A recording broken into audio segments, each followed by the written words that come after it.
So ரூமில் போர் அடிக்குதுன்னு சொல்லிட்டு வெளியே போகலாம் அப்படின்னு சொல்லிட்டு கிளம்புனோம். ஸோ பக்கத்தில் இருக்க பெருங்களத்தூர் ரயில்வே ஸ்டேஷனுக்கு பார்த்தீங்கன்னா போயிட்டு டிக்கெட் புக் பண்ணிவிட்டு தாம்பரம் போகலாம் அப்படின்னு சொல்லிட்டு டிக்கெட்டும் எடுத்தாச்சு. ஸோ பெருங்களத்தூர் ரயில்வே ஸ்டேஷனுக்கு வந்தால் நமக்கு ட்ரெயினே இல்லைங்க. ஆப்போசிட்டில் தான் பார்த்தீங்கன்னா ட்ரெயின் நின்றுட்டு இருந்துச்சு. சரி நமக்கு ட்ரெயின் வரும் அப்படின்னு நின்றுட்டே இருந்தோம். கடைசி வரைக்கும் பார்த்தீங்கன்னா ட்ரெயின் வரவே இல்லை. அப்புறம் பார்த்தா ட்ரெயின் வரக்கு கொஞ்சம் லேட் ஆகிடுச்சாமா. அப்புறம் பார்த்தீங்கன்னா கொஞ்சம் நேரம் கழித்து ட்ரெயின் வந்துருச்சு, லோக்கல் ட்ரெயின்.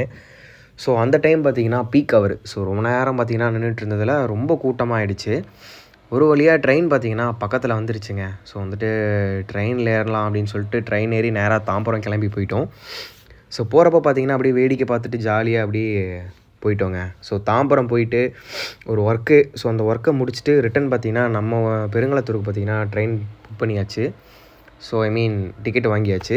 அதுக்கப்புறம் பார்த்தீங்கன்னா ரொம்ப நேரமாக ட்ரெயினே வரல. ஸோ என்ன பண்ணுறது அப்படின்னு சொல்லிட்டு சரி பெருங்களத்தூர் பக்கத்தில் தானேன்னு சொல்லி பஸ்லேயே பார்த்தீங்கன்னா கிளம்பி அப்படியே ரூம் பக்கத்தில் நடந்து வந்துட்டோம். ஸோ கிளைமேட் பார்த்தீங்கன்னா வேறு மாதிரி இருந்தது. ஸோ அப்படியே பார்த்தீங்கன்னா நம்மளும் ரூமுக்கு கிளம்பி வந்தாச்சுங்க.